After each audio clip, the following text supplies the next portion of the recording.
Good evening, everybody.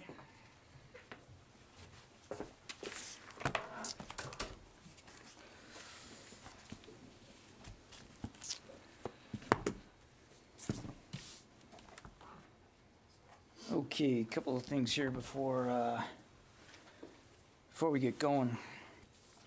I think you know that earlier this afternoon, Secretary Austin welcomed His Royal Highness Salman bin Hamad bin Isa Al Khalifa, the Crown Prince of the Kingdom of Bahrain. Welcomed her to the Pentagon.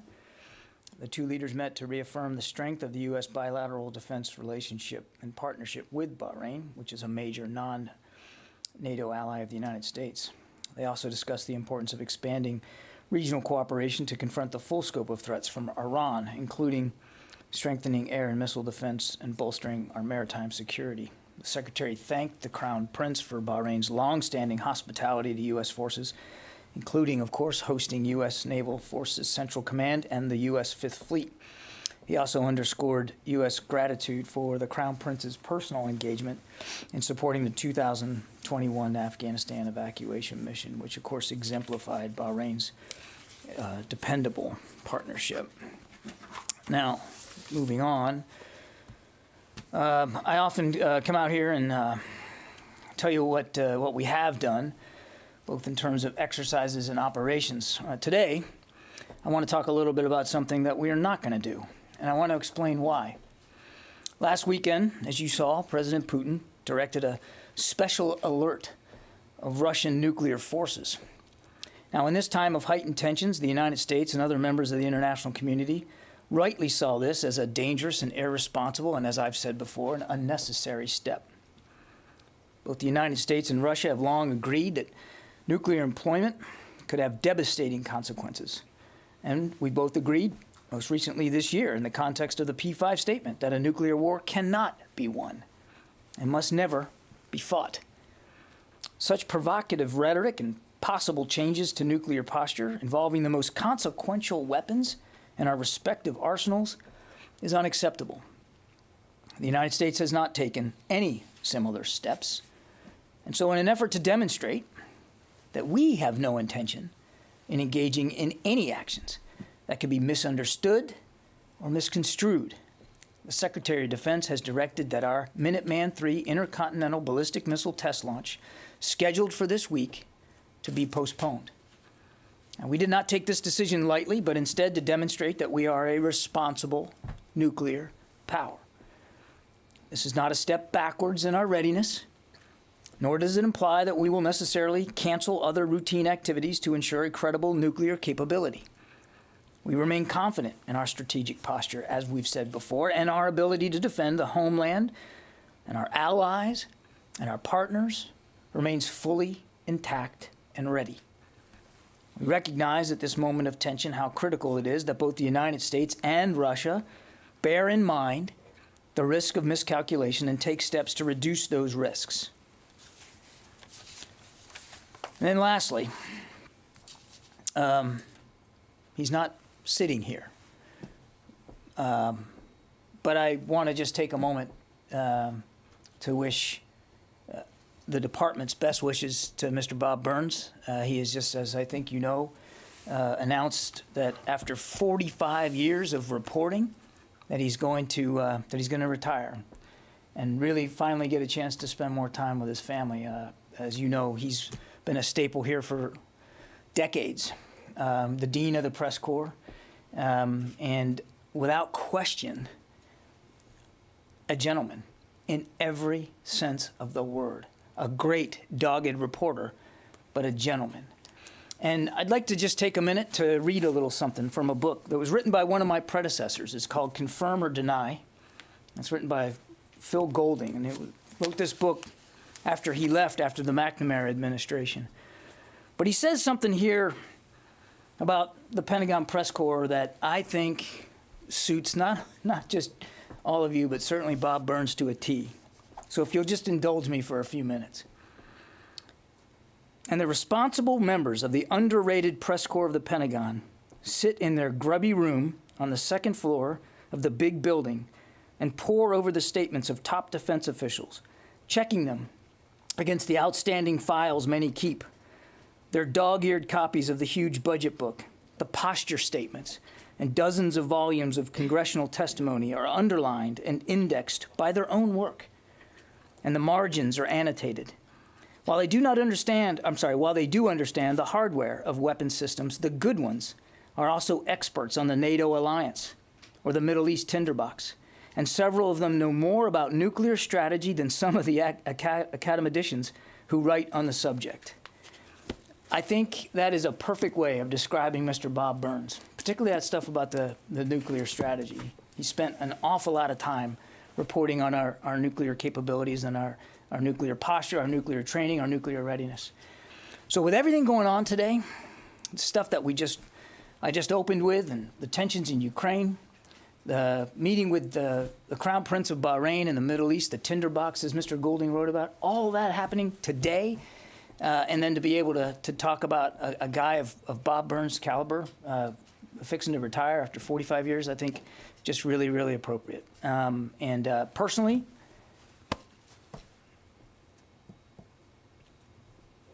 I'm going to miss him. I'm actually really, really going to miss Bob Burns. So with that, we'll take questions. And Bob, I think I got you on the phone. Thank you, John. And thanks for those very kind words. I appreciate that. Kind words, not just about me, but about the whole Pentagon press corps. Thank you very much. I do have a couple questions for you about the situation in Ukraine. You've described the last few days the status of this large Russian convoy that's north of Kyiv. I think you've described that it's either bogged down or stalled. Can you explain, has it moved at all in the last day or so? Have Ukrainian forces begun attacking any part of it? And then as a second question, can you give a picture of what's going on in the south? Or the Russian forces that made the amphibious landing, are they expanding or extending that part of the campaign? Thank you very much. Yes, sir.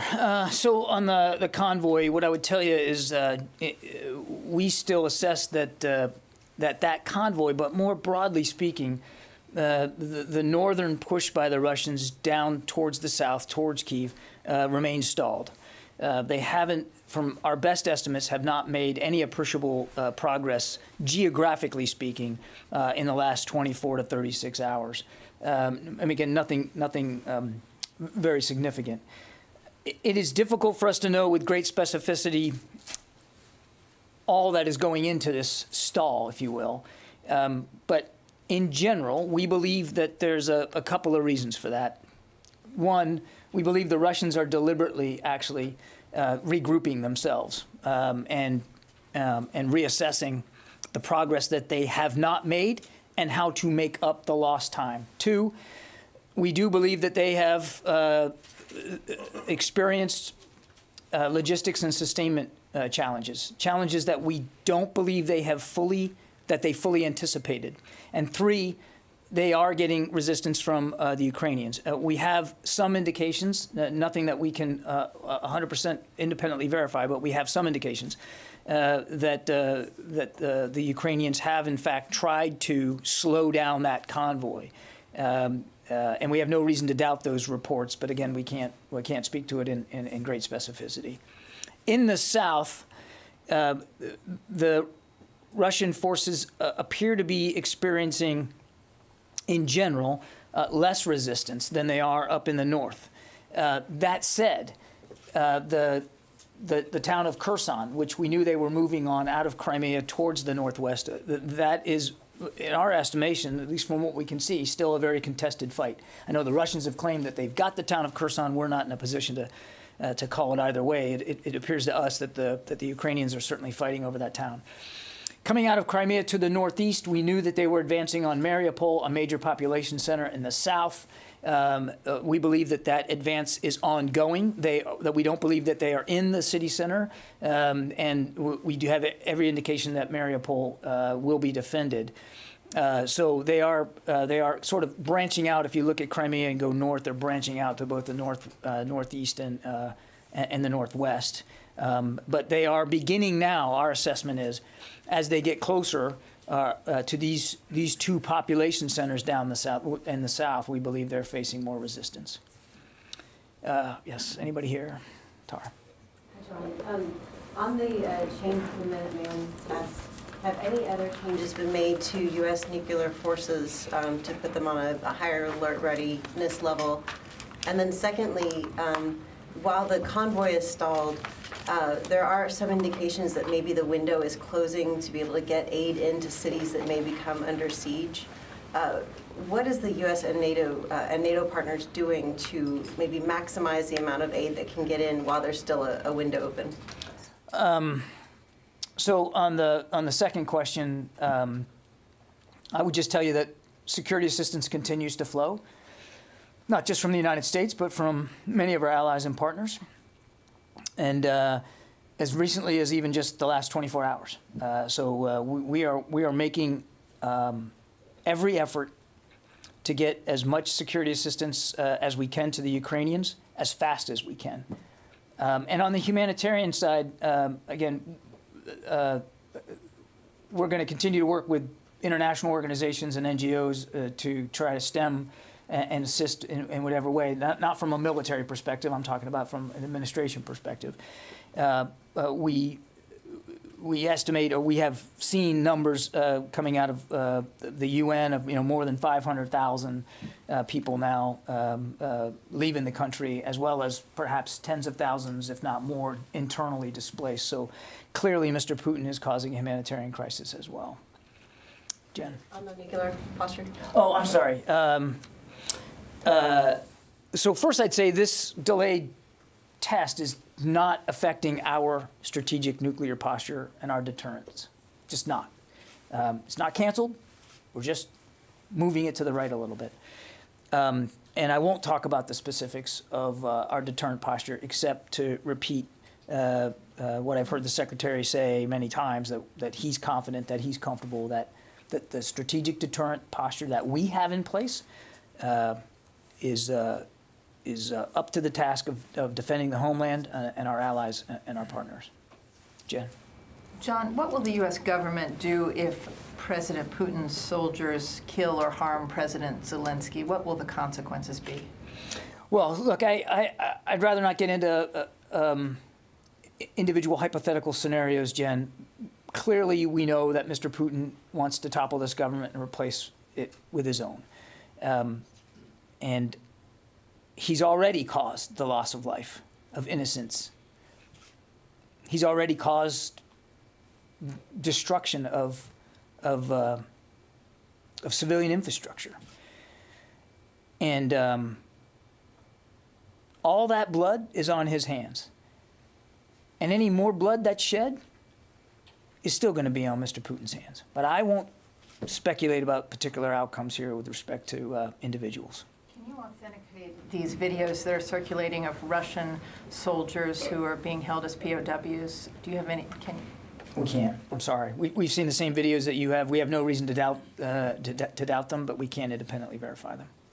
Court. I'm wondering, we heard a lot about false flags leading up to the invasion. Are you still seeing any indications of false flags? One specifically that's sort of out there today is a local mayor in Luhansk who was allegedly kidnapped and killed. There's some speculation that this might be another attempt at a Russian false flag. I know it's difficult for you to talk about specific cases like that, but have you heard anything on that case? And then also more on the false flags. I haven't heard anything about that particular one. I'm happy to go take a look and see if we have anything on that, but that's the first I've heard of this particular report. We did see false flags, car bombings and that kind of thing before he launched his invasion, not to mention just the ridiculous, ludicrous claims that they were making in their own state-run media about Ukraine being a threat to their security, and claims of being shelled by Ukrainian forces in the joint operations area to the east. So we did see them run that play on false flags. I'm not aware that there's any such false flag operations ongoing now. That's not to say that they couldn't or wouldn't do it, but he's already tried and failed to create a pretext to go in, so he just decided he's going to go in, and he's done that now. And can I ask one on the ICBM test? Should we take anything from that as that whether that was some sort of a reciprocal action in that you saw any indications that that was what Vladimir Putin may be planning here as any kind of a missile launch, a nuclear missile launch, or anything like that? No. Obviously, we would, as I said in my opening statement, we'd certainly like to see Moscow reciprocate by taking the temperature down on rhetoric about nuclear posture. We certainly would like to see him de-escalate by coming to a ceasefire and de-escalating and moving those forces back home and getting out of Ukraine. But this decision was the Secretary's decision, and it was based on making sure that we were being very clear about our responsibilities in the nuclear realm. And so, no, it was not tied to a specific action or inaction by Mr. Putin, but rather a decision by the Secretary to make it clear how responsible we are going to behave in the nuclear space. Let me go around, Dave. Russian forces have been described as risk-averse. How does that translate on the battlefield? What does that mean? And you said that the Russians are encountering less resistance in the South. Is that the only reason for the fact that in the South they seem to still be making progress, or is there something else about the Southern front? Yeah. So on the South, I mean, you also have to remember they started out on those two southern legs. They started out in Crimea, so their lines of supply and sustainment are short, and they'd been in Crimea since 2014. So they had already built up a pretty sophisticated and healthy architecture to support their operations. I would also add, David, that a quick look at the map will show you that they're not that far from their base of operations in Crimea. So we'll see how this goes. They're meeting resistance in Kherson, and they're going to meet resistance in Mariupol. So I think we just need to see how this plays out. And I saw the comments about risk averse. Here, I would just say that, and you can see it for yourself. I mean, this is not stuff that you guys aren't seeing in imagery of your own. I mean, we're seeing vehicles abandoned. We're seeing sustainment problems in fuel, not just fuel, but in food. We're seeing indications here early on that though they have sophisticated combined arms capabilities, they're not being necessarily fully integrated. So they have made some missteps, and they're working their way through that. I want to be clear, as we've been before, that we have to be, as we look at this, we have to be pragmatic. The Ukrainians are fighting bravely and creatively. The Russians have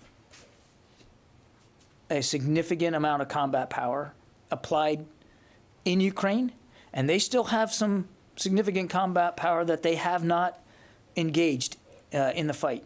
And we need to be mindful of that. As I've said before, they will try to learn from these missteps, and they will try to overcome these challenges.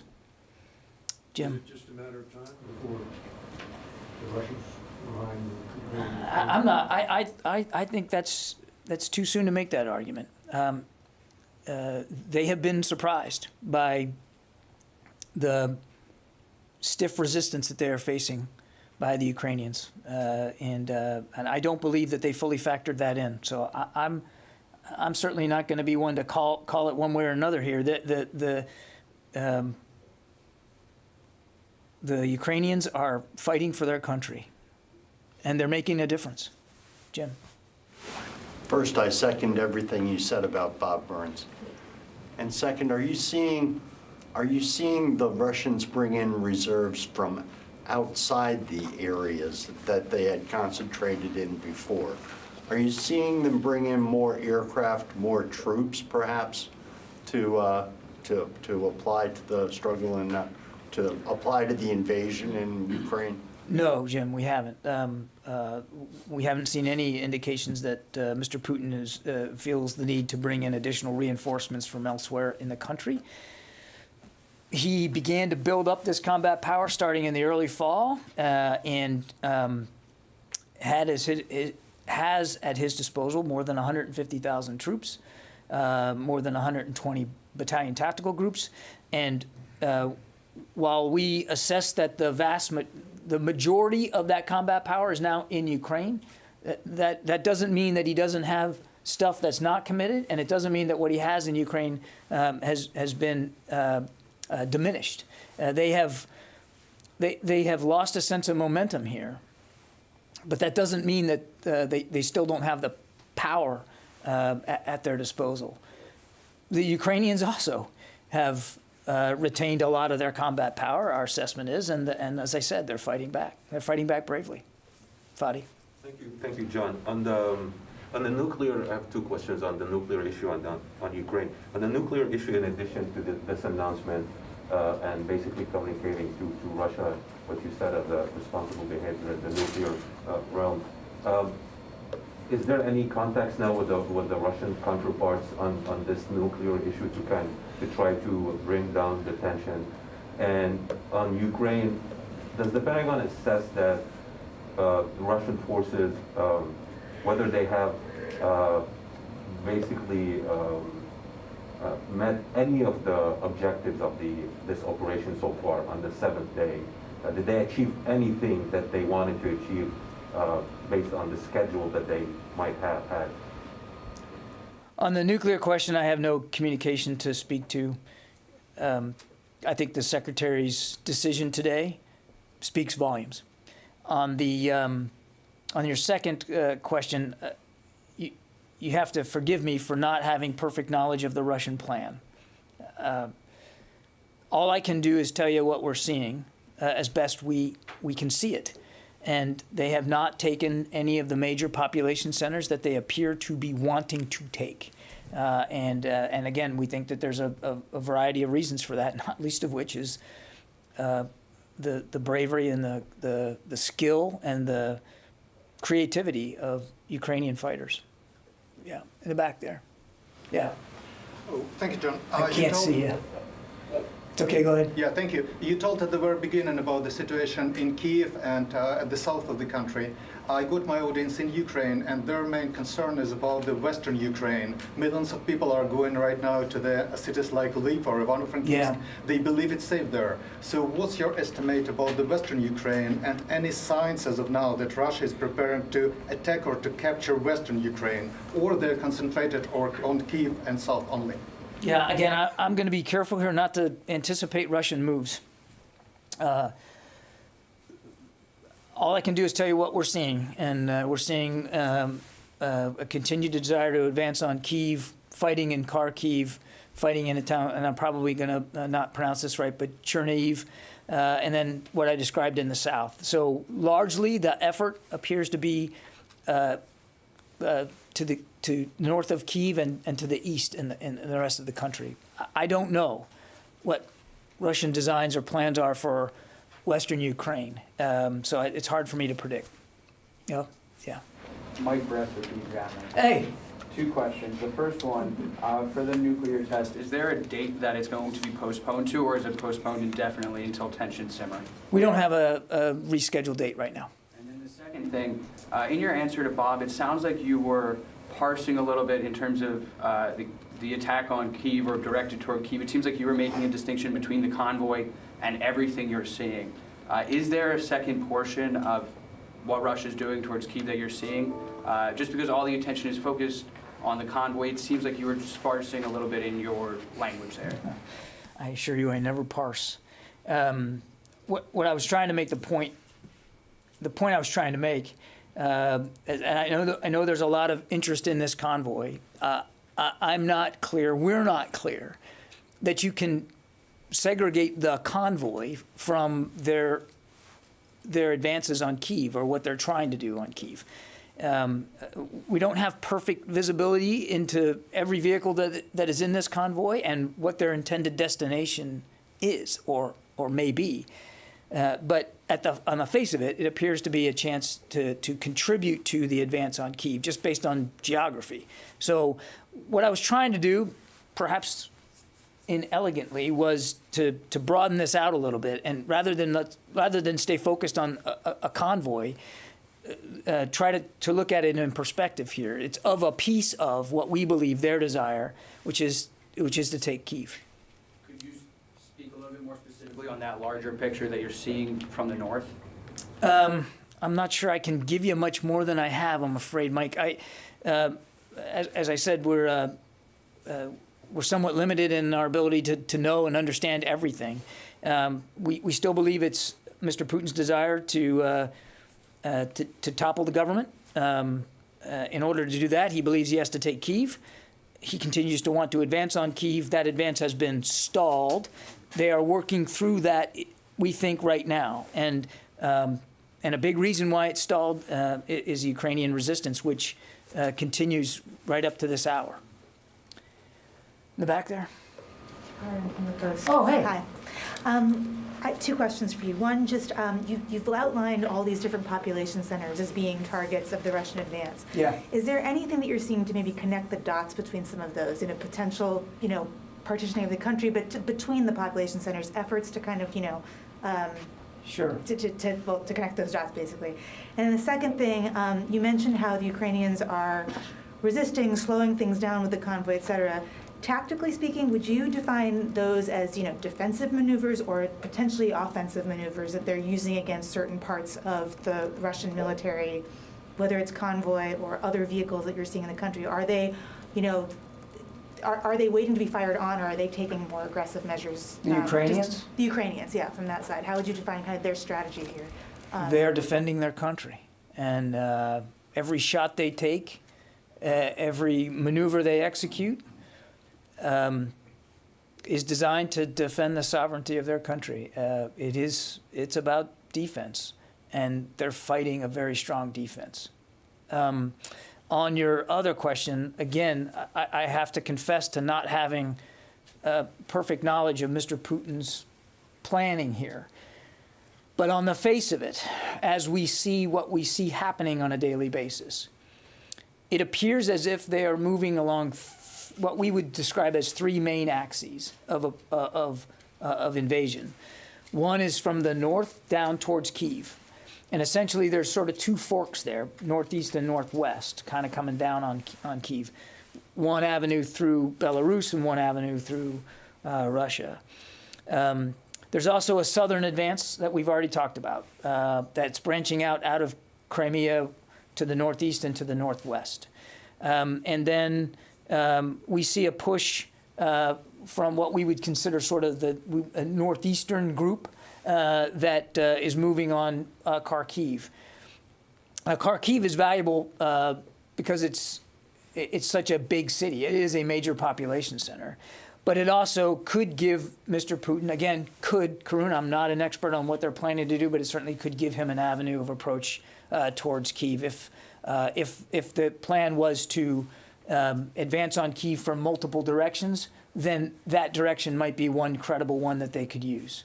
You're seeing this as a potential multi-front advance in the capital, not on trying to carve up the country potentially with all these various population centers. We definitely can see an effort to move on the capital. It's difficult to know with certainty what other moves inside Ukraine Mr. Putin might be trying to achieve.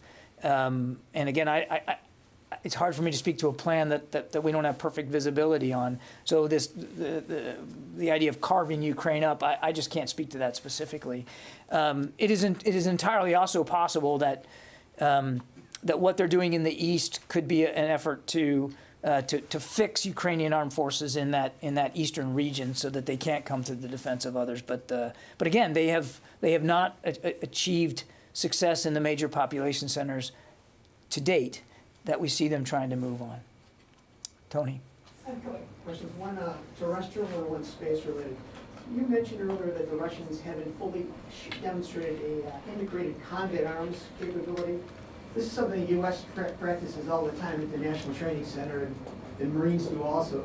What are you not seeing that would demonstrate a seamless or moderately seamless combined arms capability by the Russians. Yeah, again, I don't want to speak too much specifically on Russian operations, Tony. It's just when you look at what's happening, I would just say it doesn't appear that ground and air operations seem to be very well connected, based on what we're seeing happening. Yeah. I have a space question now. The richest man in the world, Elon Musk, successfully brought in Starlink internet communication disks into Ukraine. The Ukraine vice president showed a picture of this. I wanted to get your sense. Did the Pentagon at all help in the transport of these Starlink internet terminals? And are you seeing any impact in terms of either helping the Ukrainians with tactical military operations or keeping the population connected, basically, as the Russians attack information nodes? No help from us that I'm aware of. I'm not sure I understand your second question there. Dishes are being installed. Are you seeing any impact in terms of helping the Ukrainians with tactical military operations? You mean from the Starlink? From the Starlink. That's really for the Ukrainians to speak to, Tony, not for the U.S. military. And I know there's no involvement by us in respect to that. Yeah. President Biden said the U.S. will join allies close the U.S. airspace to the Russian planes. It was more about civilian aviation, of course, and U.S. airspace, of course. But we know that the U.S. military has part of Syrian airspace under its control, and Russian military cargo planes cross into that airspace from time to time. Is there in any way a plan to limit Russian military assets in northeast Syria, where the U.S. Air Force controls? I'm not aware of any such plans, and as you know, we are in Syria for one purpose and one purpose only, and that's the counter-ISIS fight, and that remains an active fight, and that there's a deconfliction mechanism with Russian military forces in that part of Syria that has worked. That's as far as I can go on that. Let me go to the phones here, guys. I haven't gotten to anybody. John Ismay, New York Times. Yes, hi.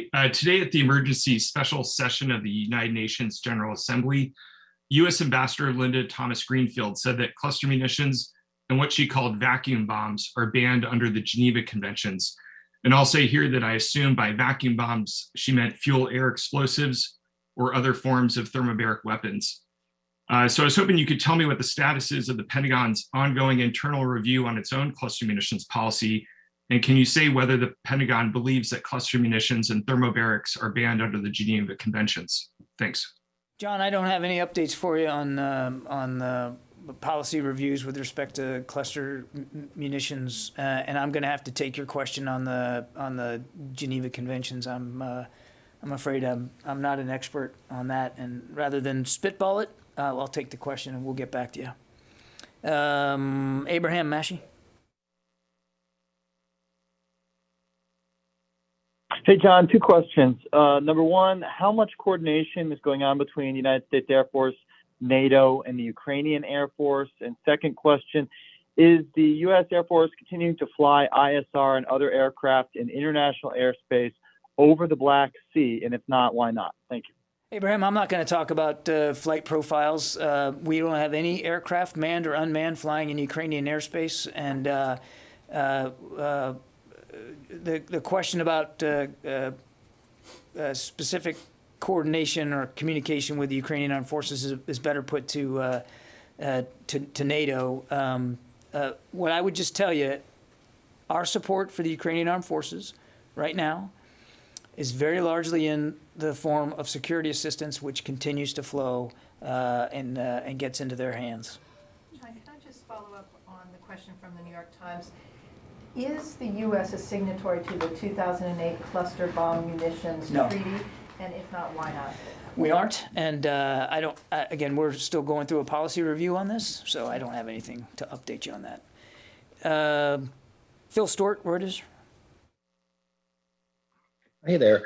Real quick, what message would you have to American citizens, including retired, U.S. military personnel, who may want to go and fight in Ukraine? And also, could you comment on the New York Times report about an apparent Russian request or Chinese request to Russia that it delay the start of this war until after the Olympics? Thank you. On the second question, Phil, I don't have a comment on these reports that there was a request by China to wait till after the Olympics. I think that's an excellent question for President Xi and his administration to speak to if they made such a request.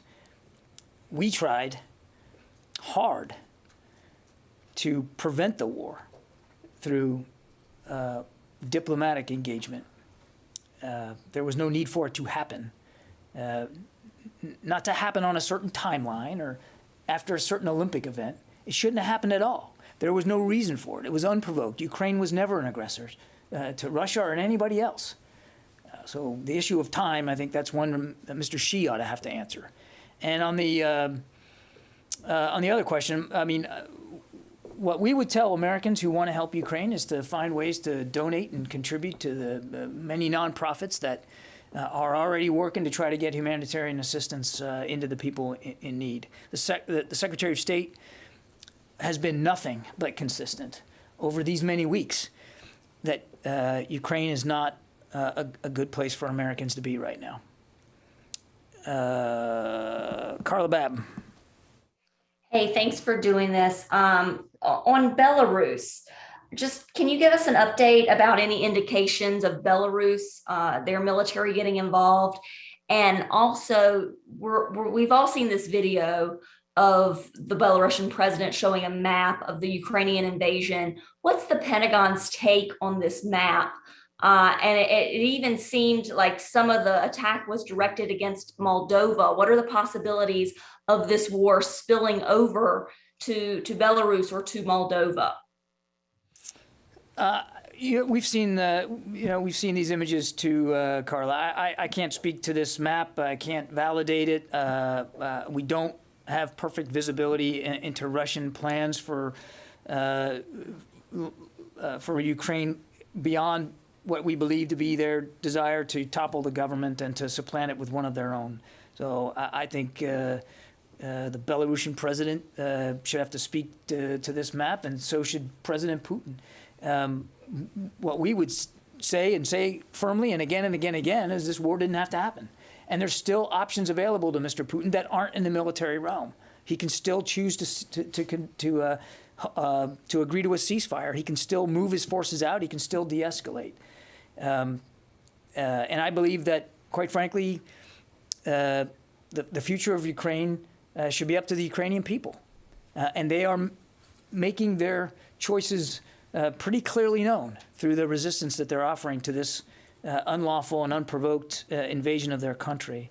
And I forgot your first question. What I was saying, and to my first question about the indications, has the Pentagon seen any indications that the Belarusian military is getting involved in this fight or preparing to get involved in this fight? We have not.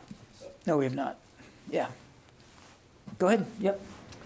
Thank you for taking my question. So one question that's direct and then another one that opens the aperture a little wider. The first one is on reports that some people are reporting that the Russians may be preparing thermobaric devices for use within Ukraine. And I'm wondering if you can say anything to that. Have you any indication of that? Have you to substantiate that or anything? No, we cannot. My second one is about the global posture. Now that everything is focused on Ukraine, can you talk about readiness on a more global scale? Has anything changed that in terms of our readiness worldwide as we focus more on Ukraine? In terms of our ability to defend the nation elsewhere, outside of Europe, we remain confident that we can do that. There's been no diminution in American military readiness elsewhere around the world. And I would remind, I know we get very focused on the numbers of troops that we have added to the European theater and that we've moved around inside it, but a sense of perspective is important here. We already had more than 80,000 troops permanently deployed to Europe or on rotational orders. So, just to give you a sense of perspective there, and NATO members themselves have nearly 2 million troops in their combined militaries. So I don't know of any permanent posture changes that are going to come as a result of this in Europe or elsewhere. We're focused on the problem at hand, and the problem at hand is making sure the Ukrainians can continue to defend themselves against an unprovoked invasion, and two, that we are continuing to reassure our NATO allies, and that they know that we take Article 5 very seriously. Okay? Yeah, Mike. Yeah, John, do you have any sense that the Russians are able to, or at least have been attempting to reconstitute any of these units that have been damaged, that have been hit by the Ukrainians? I don't have specifics in terms of their... Seen all these videos of the Ukrainians dragging away, you know, Soviet or Russian tanks with tractors. Sure, like that. I don't know. I mean, the convoy that everybody's fascinated with could be a part of this effort to replace damaged vehicles and to get their momentum back. But I don't have anything more specific, Mike. Oren?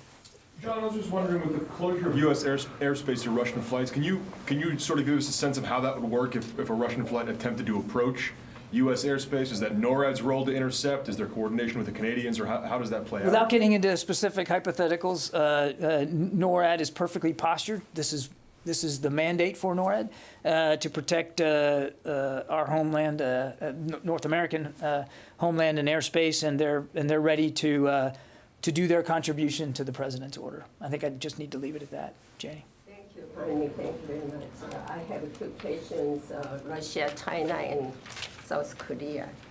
First question, China and Russia have a strategic cooperative relationship. Do you know that?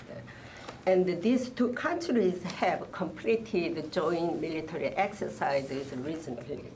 How would you assessing the China still expressing support for Russia?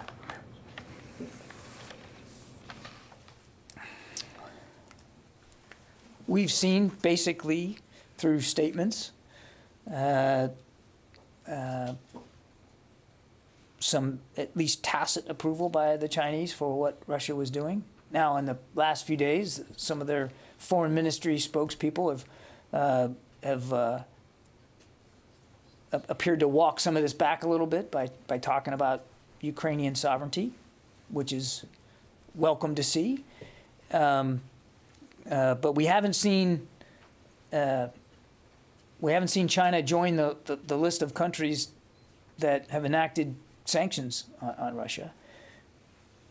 We haven't seen the Chinese blame Mr. Putin for the violence he's causing. Instead, they've been blaming the United States, incredibly, that our support for Ukraine has somehow precipitated this invasion of a sovereign state. So it's a little bit of a mixed messaging coming out of there. What was your next question? The second question is, the U.S. 1st Brigade Combat Team is deployed in South Korea. Will this team participate in U.S. and South Korea joint military exercises?